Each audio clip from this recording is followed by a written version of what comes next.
Viac ako 5% detí na Slovensku žije so zdravotným znevýhodnením.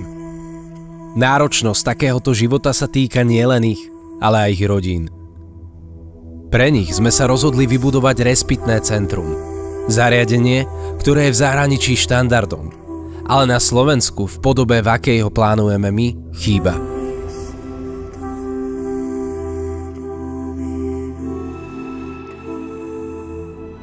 Ak vám na týchto rodinách záleží, pridajte sa k nám a pomôžte nám vybudovať respitné centrum vo Vysokých Tatrách.